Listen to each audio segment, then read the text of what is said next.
శ్రీమన్నారాయణ. రాధే రాధే. ఈరోజు మనం గోదా పాసురాల్లో 25వ పాసురంలోకి వచ్చామండి. ముందు పాసురం చెప్పుకుందాము. ఒరుత్తి మఖనాయ్ పిరందు ఓరిరవిల్ ఒరుత్తి మఖనాయ్ మొళిత్తి వళర தருக்கிலானாகித்தான் தீங்கு நினைந்த கருத்தை பிழப்பித்து கஞ்சன் வயிற்றில் நெருப்பென்ற நின்ற நெடுமாலே யுன்னை அருத்தித்து வந்தோம் பறை தருதியாகில் திருத்தக்க செல்வமும் சேவகமும் யாம் பாடி வருத்தமம் தீர்ந்து மகிந்தேலோ ரெம்பாவாய். ఆండాళ్ తిరువలిగళే శరణం శరణం. గోదా తల్లి నిన్న పాసురంలో అమ్మ హారతులు ఇవ్వటానికి స్వామి దగ్గరికి వచ్చి హారతులు ఇచ్చుకున్నాం కదా, మనం కూడా అట్లాగే అమ్మ హారతులు ఇచ్చి స్వామికి అడుగుతున్నారు. స్వామి, మాకు పరై అనే వాయిద్యం కావాలి అని అడుగుతుంటే స్వామి అంటున్నారట, పాట బాగా పాడారు మీరు, విన్నాము మేము, చలిలో వచ్చారు, బాధ పెట్టాము, ఇంతసేపు నిన్ను బాధ పెట్టాము మిమ్మల్ని, పరయ్యేనా ఇంకేమన్నా కావాలా మీకు అని అడుగుతున్నారు స్వామి.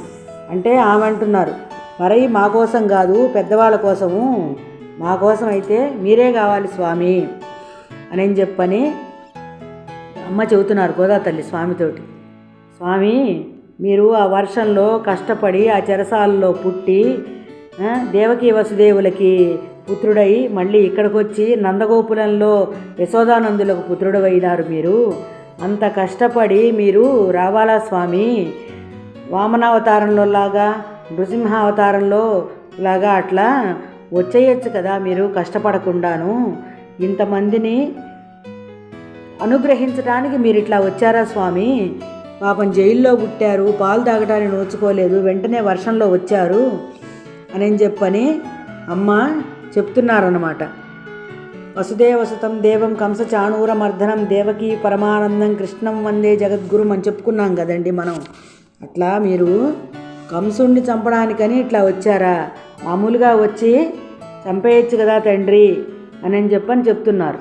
అక్కడేమో రామావతారంలో దశరథ మహారాజుకి పుత్రులై వచ్చారు, నలుగురికి పుత్రులు, ముగ్గురు తల్లులు తండ్రి.